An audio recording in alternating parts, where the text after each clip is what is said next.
faut vraiment se faire mal et pas s'aimer. C'est quelque chose, il faut aller au-delà de soi.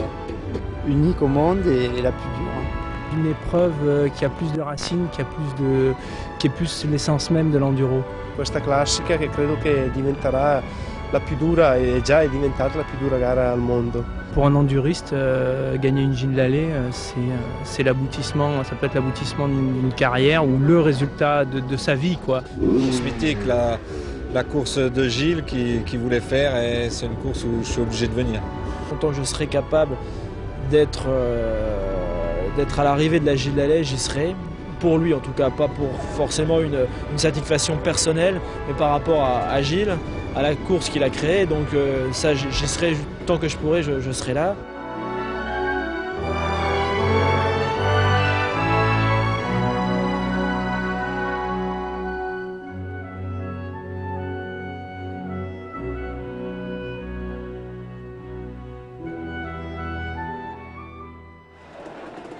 Pour la 6e édition de la Gilles Lallet Classique, il fait grand beau dans le Limousin.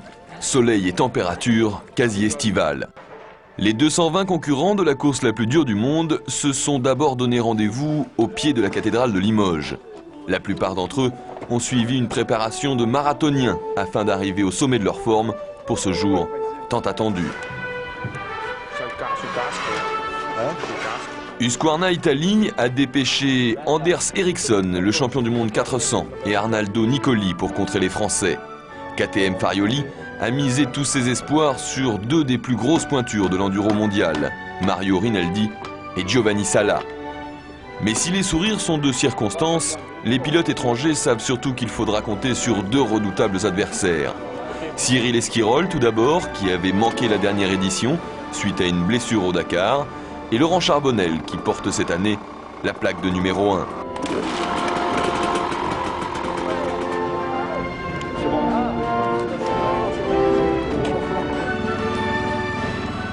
Les contrôles techniques resteront comme toujours ouverts très tard dans la nuit afin de permettre aux retardataires de rentrer leur machine dans le parc fermé.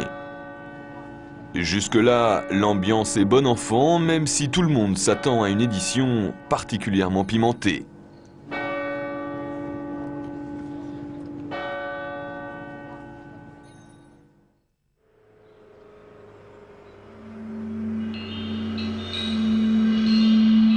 Samedi matin, la température est très douce et les prévisions pour la journée particulièrement optimistes.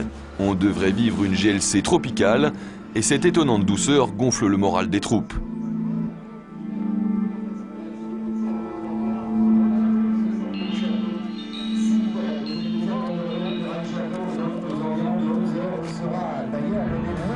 Cet après-midi à 15h de la boucle finale. Il y aura donc 100 pilotes. Qualité de ma machine et puis toujours le moral d'acier pour essayer de faire un meilleur résultat, le meilleur résultat possible. Ça a été très dur l'année dernière. Bon, j'espère effacer ça. Je l'ai oublié l'année dernière et il est roulé cette année. Il est pas sur un carton, il est revenu sur un énorme. Ça fait un petit moment que je n'ai pas chié sur le bateau, mais là on va voir, ça dépend du temps. Oui. Peter Ancel, bien sûr, et quelques autres. Pour tous les tops, la course a déjà commencé. Les regards se durcissent, tous se repassent le film des reconnaissances. Pour eux, l'objectif est simple, être impérativement dans le top 10 à midi, car sinon, les choses vont se compliquer. Au programme de l'enduro de sélection, 2 spéciales banderolées, 2 lignes et un tracé de 200 km que les organisateurs ont voulu technique avant tout. Entre Limoges et Pérat, on va se juger, se jauger et pourquoi pas déjà marquer la course de son empreinte.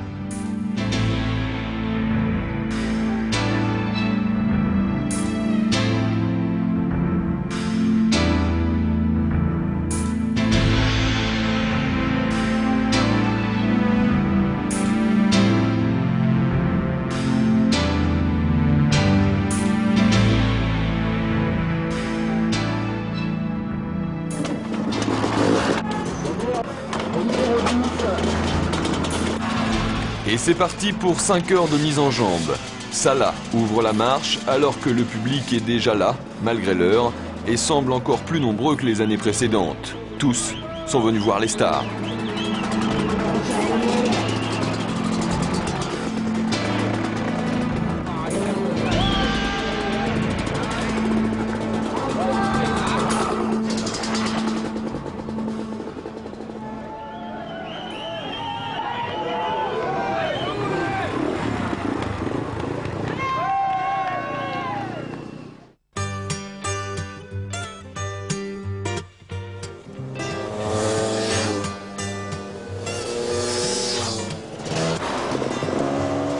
Comme prévu, le circuit du matin ne présente aucune difficulté infranchissable.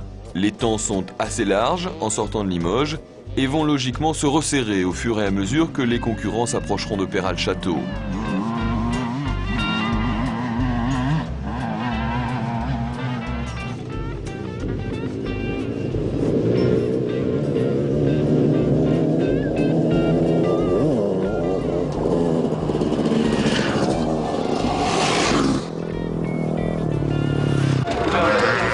C'est Kiki Boulet et sa 300 KTM qui vont ouvrir le bal des hostilités en s'offrant le premier scratch du jour.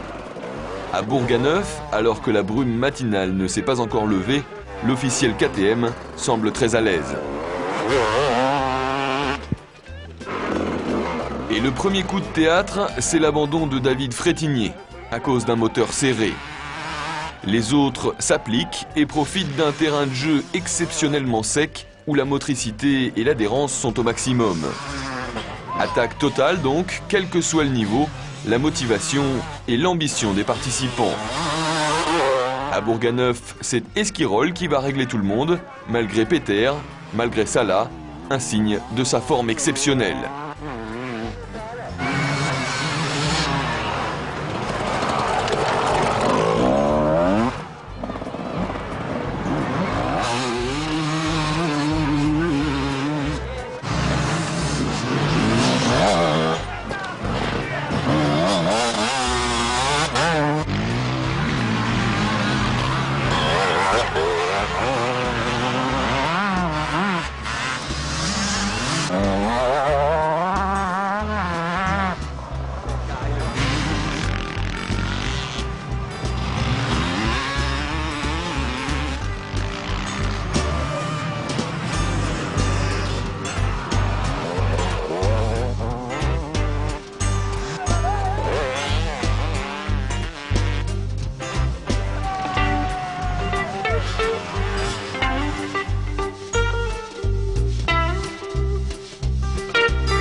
Visiblement, devant, on est plutôt serein. Pas d'excès, pas de prise de risques inutiles. Les meilleurs enduristes de la planète enchaînent les kilomètres calmement et se préservent pour les choses sérieuses qui s'annoncent.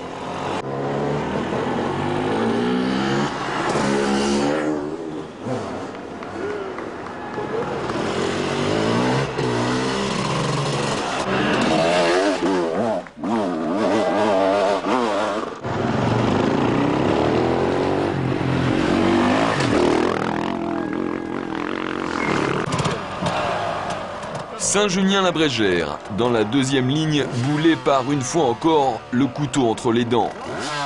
Roscoe n'est pas mal non plus, et Giovanni Sala laisse exploser tout son talent. Peter Hansel, lui, ne semble pas au mieux. Il faut dire que l'officiel Yamaha est resté cloué au lit pendant une bonne partie de la semaine précédant l'événement. Il assure donc son rang, sans écraser la concurrence, comme il l'avait fait l'an passé.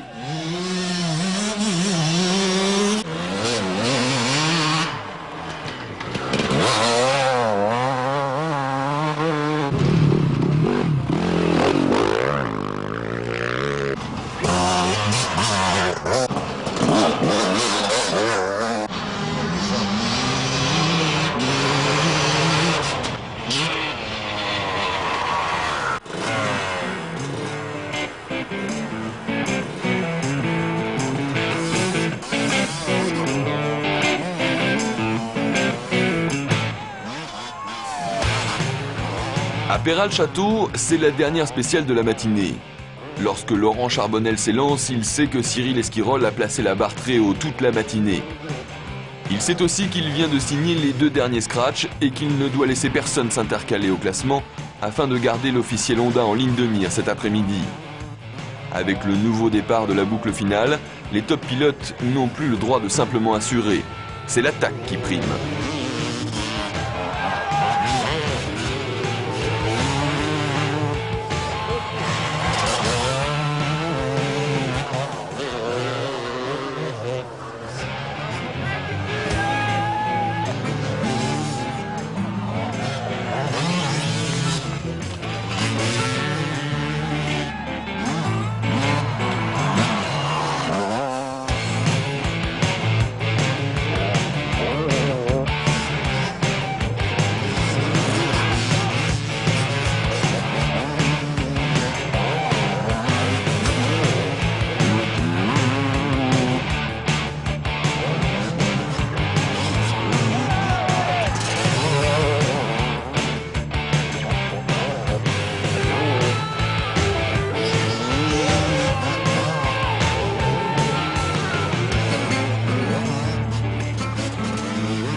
fois encore, Esquirol est au-dessus du lot. Une attaque démente, un rythme diabolique. Il ne laisse rien au hasard pour pouvoir s'élancer en tête l'après-midi. Ça va vite, très vite, à tel point que des garçons comme Nicoli, Eriksson, Pidou et même Peter Hansel semblent quelque peu dépassés par les événements.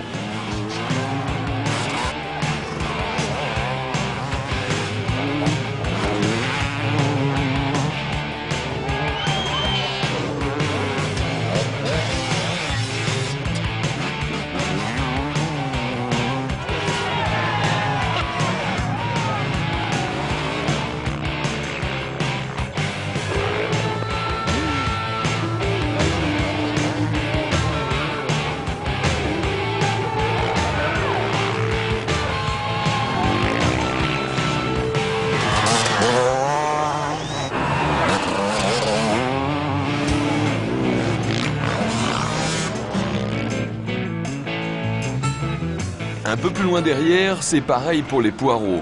L'attaque prime pour espérer une qualification et avoir ainsi le droit d'aller se frotter aux moulards, aux pierriers et aux grimpettes de cette 6e Gilles Lallet classique. Car cette année, ce sont les 100 premiers scratch, toutes catégories confondues, qui décrochent leur ticket pour l'enfer vert. En attendant, les conditions de course sont tout simplement incroyables. Pas de boue, quasiment pas d'ornière, une adhérence maxi et du gros gaz, un vrai bonheur.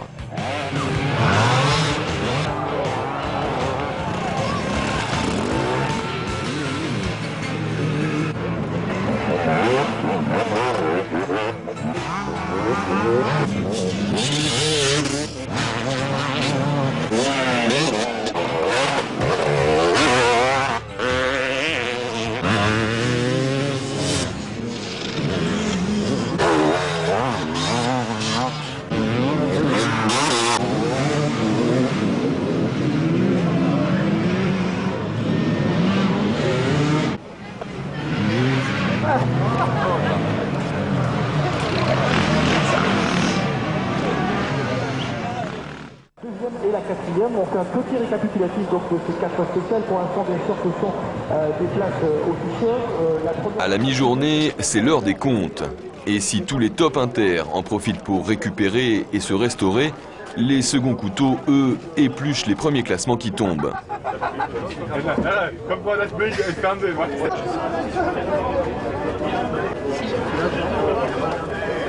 129, 150e.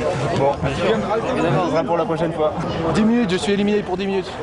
Peut-être, je suis pas sûr. Il faut que j'aille voir. Et j'embrasse ma famille. Quoi. Allez, au revoir, monsieur. Salut. Au revoir. On est l'an dernier, bien évidemment, dans la Gilles classique. Comment ça se passe avec les différents types? Et c'est bien Cyril Esquirol qui va s'élancer le premier. Le double vainqueur de la Gilles Lallet classique semble plus décidé que jamais à inscrire une 3e fois son nom au palmarès de la course la plus dure du monde. Les autres patientent et se concentrent.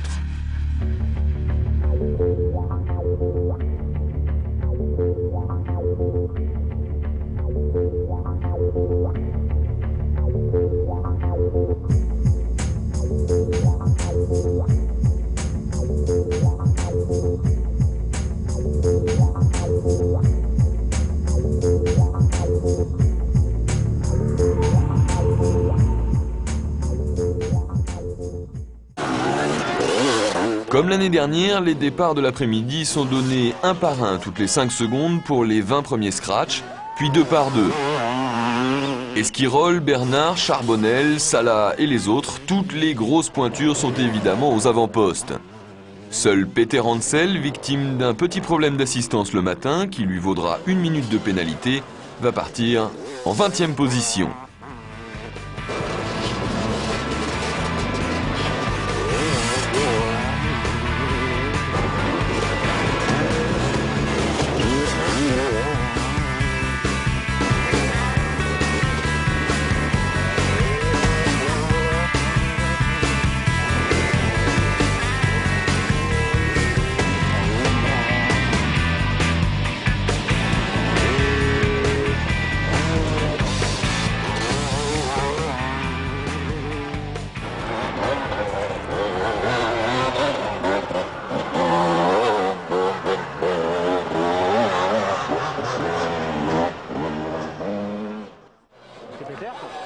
Quand les premiers arrivent à la côte de Longchaud, on comprend tout de suite que le rythme est encore plus rapide que les autres années. Il fait beau, les chemins sont absolument nickel et les pilotes n'ont jamais été aussi entraînés et motivés. Esquirol le reconnaîtra d'ailleurs plus tard, ils sont tous partis comme dans une spéciale en ligne de championnat. Seulement, cette spéciale-là allait durer plus de 5 heures, en tout cas pour les meilleurs, car dès le début, la sélection commence.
Avant l'énorme moulard de quenouilles que les pilotes vont cette année prendre dans toute sa longueur, on retrouve Esquirol dans le bourbier du Grand Grammont. Visiblement, il semble vouloir tuer la course assez vite. Pas une faute, pas une hésitation, il surfe sur le moulard en prenant bien soin de jeter un coup d'œil derrière lui à la sortie de la difficulté. Charbonnel n'est pas très loin derrière, suivent à peine plus loin Boulet et Bernard.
Le bois de Crozat, premier véritable juge de paix du parcours limousin, ne semble poser aucun problème à Esquirol. Et c'est Christian Boulet qui a pris la chasse à son compte, alors que Charbonnel est affaibli par des crampes dans les avant-bras. Il serre les dents, mais laisse échapper Esquirol, sans rien pouvoir faire pour l'instant. À la fin du premier ravitaillement, la tête de course est déjà en avance sur les prévisions les plus optimistes.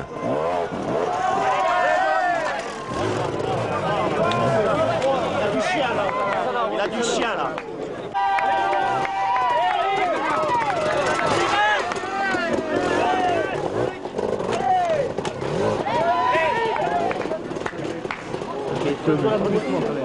il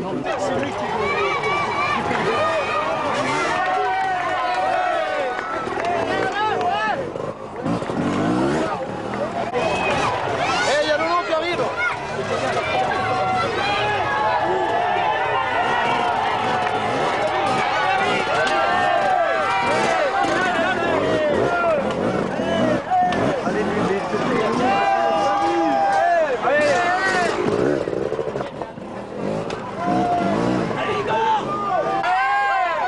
Pourtant fatigué et malade, Stefan Peter Hansel pointe Sayama parmi les 10 premiers lorsqu'il arrive à Crozat. 45 minutes seulement après le départ, le plus grand pierrier de la GLC est littéralement avalé par les leaders, mais va faire mal aux poursuivants. Très mal même. On y verra un Ericsson hésitant, un Bouffiou allongé et plus tard un Nicoli suivi comme son ombre par un Tifosi. Comme toujours, le bois de Crozat fait des dégâts, ça tombe, ça pousse, ça tire, ça dérape, mais là encore, pour la plupart, ça finit par passer. Allez, vas-y!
Au début du second ravitaillement, les positions se figent quelque peu.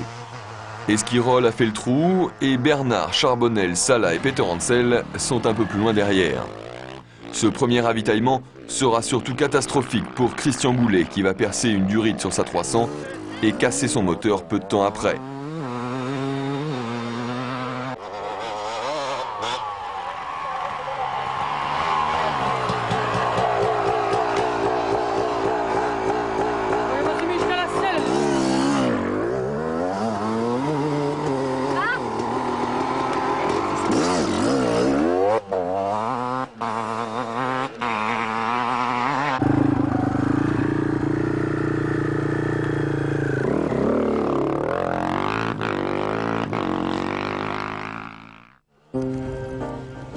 Au pont de Beaumont, Esquirol a plus de 5 minutes d'avance sur Charbonnel.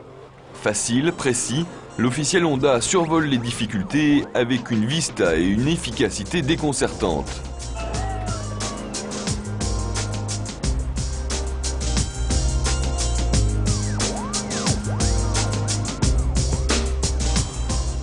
Éric Bernard, lui, garde le contact avec les hommes de tête Et Peter Hansel est déjà revenu 4e, à peine plus d'1 heure après le départ de la boucle finale.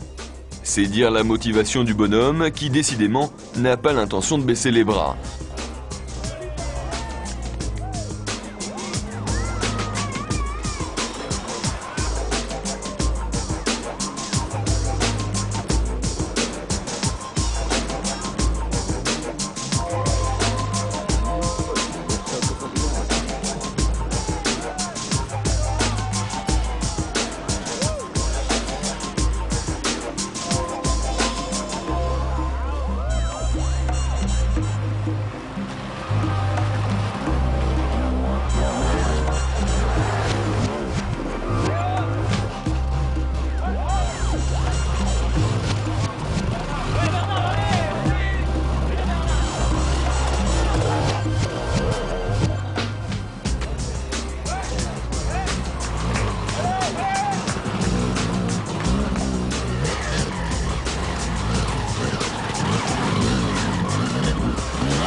À la fin des 2 premiers ravitaillements, la 250 Honda enfonce le clou en arrivant à l'Aveno. Une fois encore, Esquirol ne se pose pas de questions et passe de flèche en flèche, quasiment en trace directe. Grâce à une météo clémente et d'excellentes conditions de course, on comprend vite que rien ne pourra l'arrêter. Il est fort, presque trop fort. À l'Aveno, il passe là. Derrière lui, David Castera a passé un Laurent Charbonnel qui additionne les erreurs. Il qualifiera d'ailleurs son début de course de catastrophique. On assiste aussi, quelques longueurs plus loin, à une superbe bagarre entre les 2 4-temps de Pidou et Bouffiou.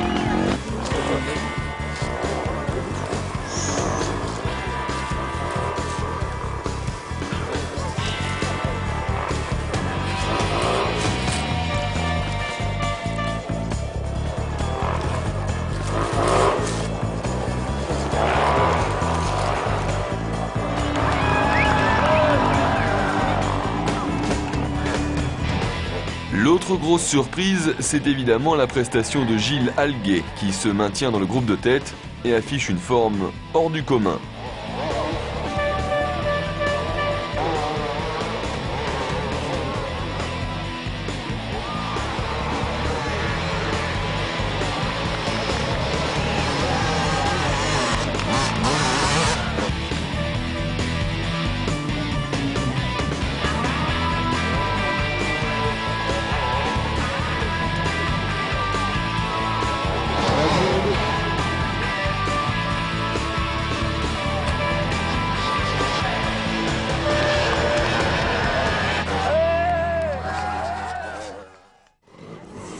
À la tombée de la nuit, la cause semble entendue. Esquirol caracole en tête et augmente son avance à chaque ravitaillement. Derrière, Castera semble en mesure de garder Charbonnel à distance, et c'est bien là la grosse surprise de cette 6e GLC.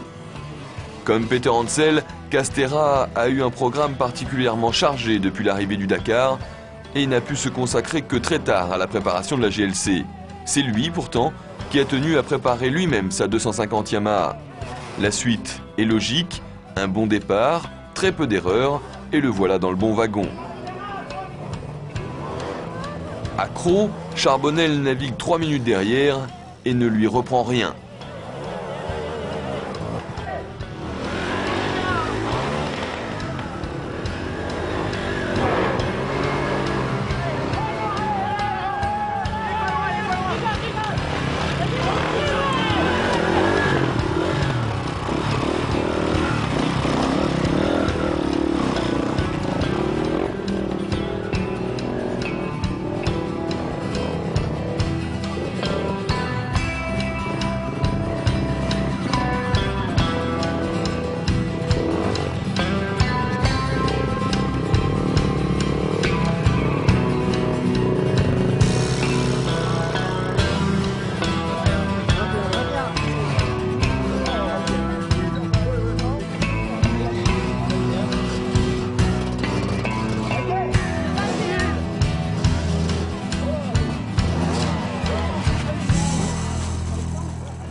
En arrivant au ravitaillement 3, Esquirol est d'un calme olympien. Il sait qu'il est en train de se construire sereinement un nouveau succès.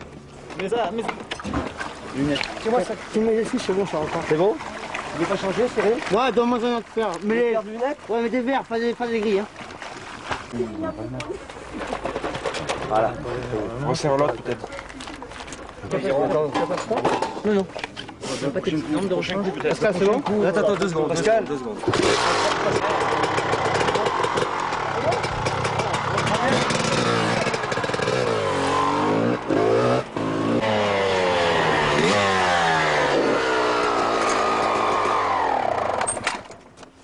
C'est bon. J'ai lu le quand même. Comment ça va? Voilà. Banane? Des gants.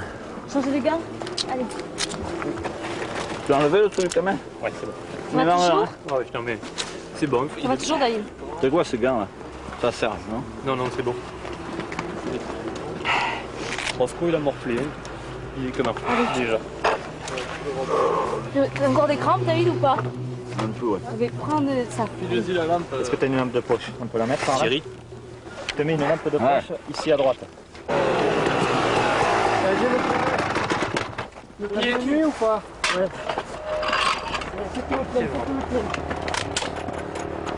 Ou on le fera au prochain. On le fait au prochain.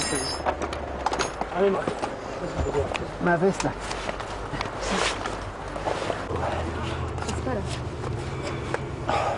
C'est bon, Yvan?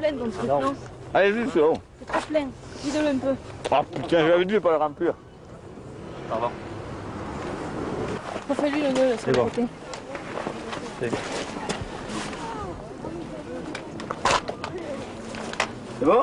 C'est bon, on ça.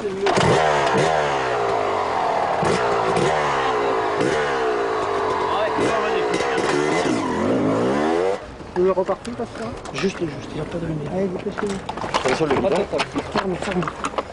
À mi-parcours, alors que le plus dur semble passer, Charbonnel reprend enfin du poil de la bête. Allez, je le fils. Berceur, lève-toi. Il est où le tuyau? C'est bon, c'est bon.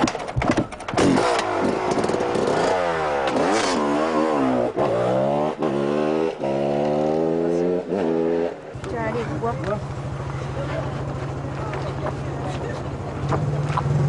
Et la roue arrière, elle commence pas à être un peu trop molle là? Non. T'es arrivé, Laurent? Ah putain, j'ai... Donc, bordel. Du sucre là. Moi, vous faites du pain et machin. Hein?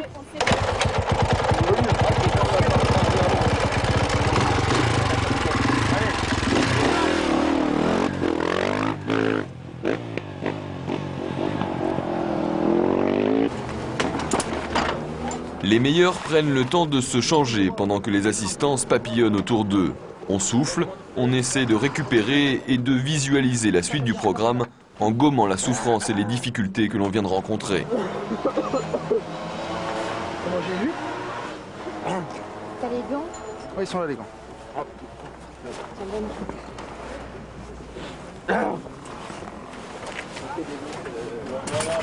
Tu changes le slip, non?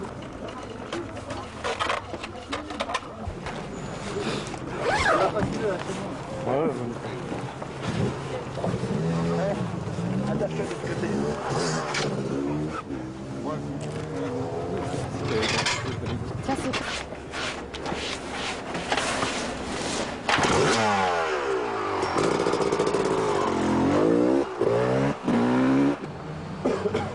Ericsson et Nicoli ravitaillent ensemble. Trop loin désormais de la tête de course, les deux pointures de l'enduro mondial ont compris qu'ils ne graviraient pas en tête la mythique côte du Corbeau Mort. Mais au moins, ils seront à l'arrivée.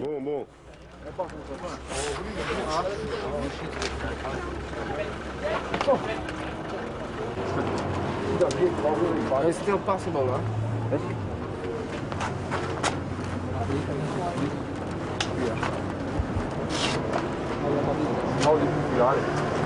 Fallo girare, io non che ci credo.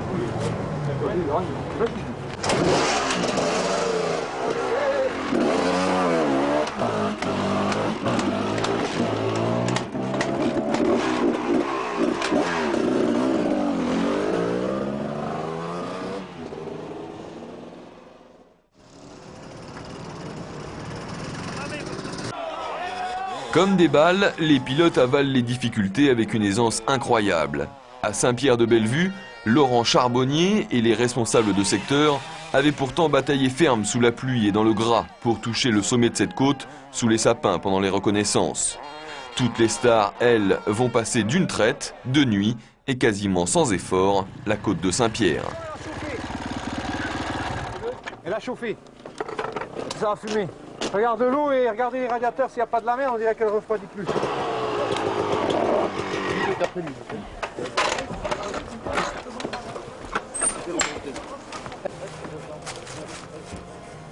Ça va? T'as vu Laurent, Peter? T'es très bien là, t'es bien remonté ça.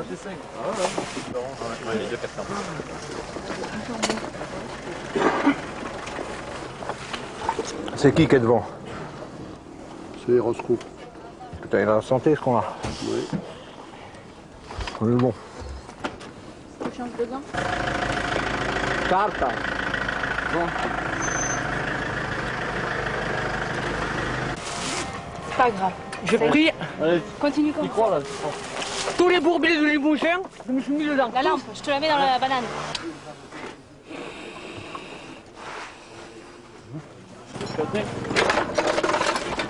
Oh, pardon.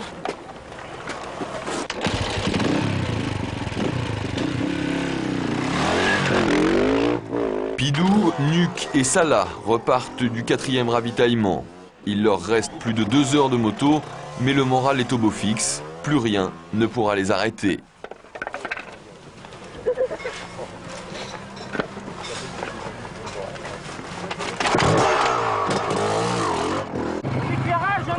Un éclairage, ils m'ont tout arraché. Hop, Laurent, descends. Ça passe vite. Mais non. Ça peut changer, tout peut arriver. J'ai le capulet là. Ça allait nickel. Voilà. J'ai roulé 1 minute sans fin, je me suis arrêté le collet.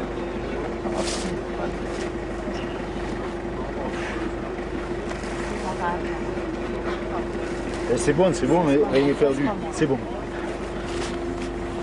C'est comme les pulls ouverts, faut les mettre tout seul. Je peux refaire un autre si je trouve encore un pucelle. Merde, le truc là, ça va te faire chier.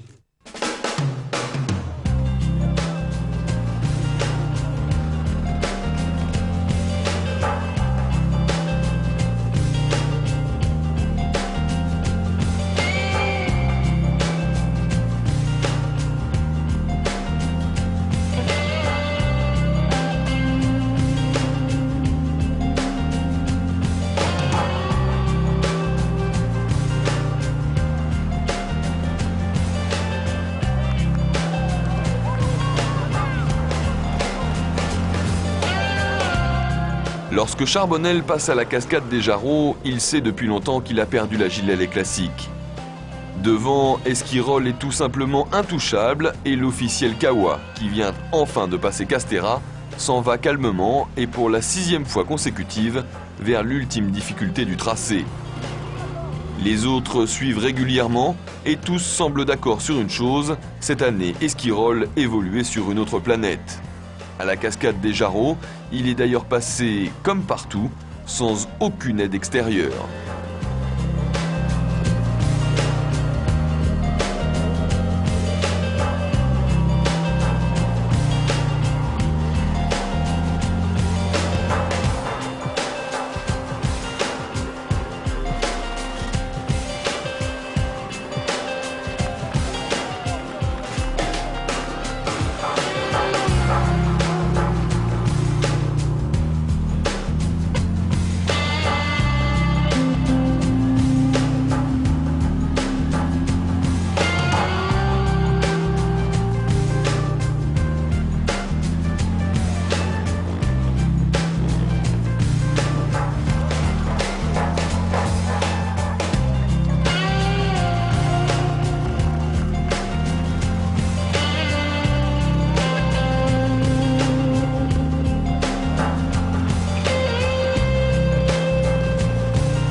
Et soudain, alors qu'on attend une 250 Honda dans un corbeau mort plus dense que jamais, à la surprise générale, c'est Laurent Charbonnel qui pointe son phare.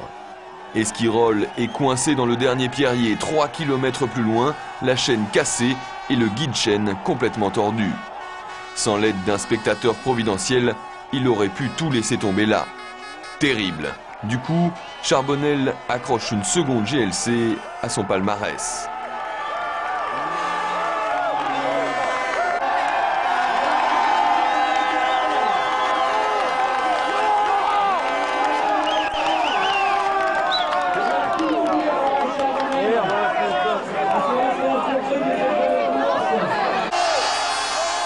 Sur le podium, tout là-haut, il ne laisse pas vraiment éclater sa joie devant les 15 000 spectateurs entassés pendant plus de 2 heures.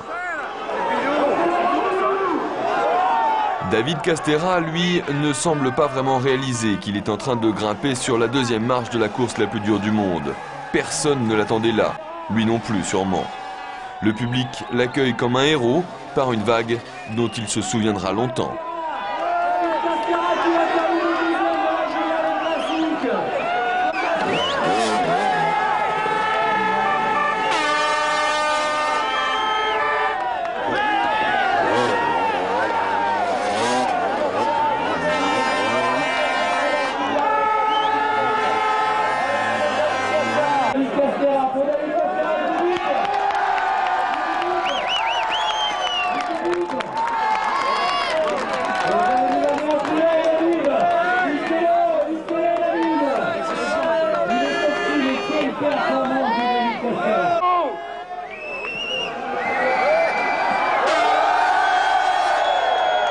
Merci David, je te laisse à la presse. On le retrouvera tout à l'heure. On le retrouvera tout à l'heure. Et puis, l'homme fort de la Gilles Lallet classique arrive enfin en bas du corbeau mort, forcément déçu, mais quand même 3e.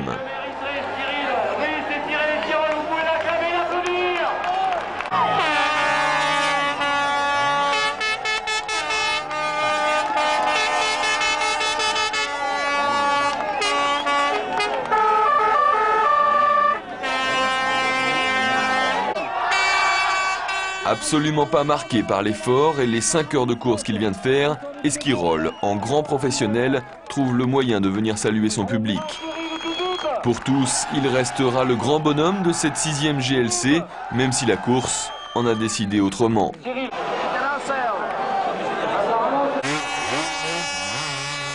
Depuis plus d'un ravitaillement, Salah était sur les traces de Pidou. En grand champion, il va se battre jusqu'au bout pour gagner encore une place et terminer 4e. À l'arrivée, il reconnaîtra être parti trop sagement, pensant que la course allait être beaucoup plus dure. À la mi-course, il changea de rythme, mais le break était fait. C'était trop tard pour espérer revenir sur les 3 hommes de tête. Salah et Pidou termineront quasiment roue dans roue, offrant au public une des plus belles images de cette édition.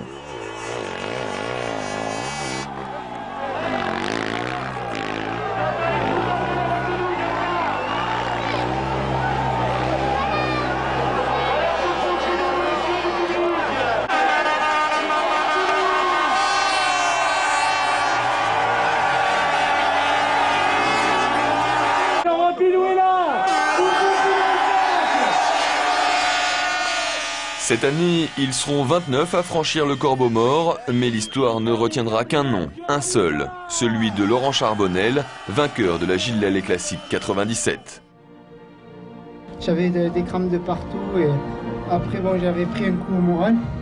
Une fois qu'on a trouvé le rythme, on ne peut plus lâcher, même si on est fatigué, on se dit bon allez, il faut continuer, ils sont pas loin. J'avais le bon rythme, bon, j'étais très bien physiquement, très bien dans ma tête, donc j'avais vraiment aucun souci à me faire. Et vous accrochez le bon wagon, même si physiquement on est un peu juste, avec la tête, c'est obligé que ça aille bien.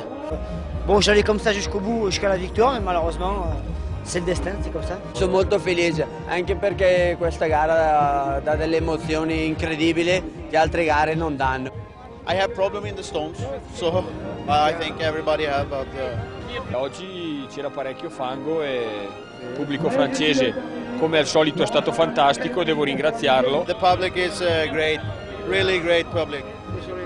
Yeah, yeah. In the stones and the high heels, the publicum is super. J'ai voulu arrêter 50 fois.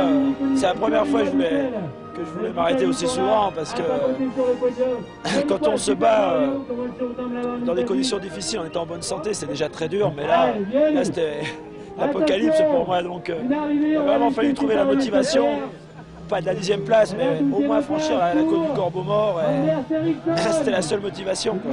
Mais je suis vraiment content, là je le vis, je suis très content, surtout le public, je pense qu'il est content aussi pour tout le monde. Et c'est intéressant parce que bon, il y a pas mal de pilotes qui sont venus, des bons pilotes, donc c'est intéressant.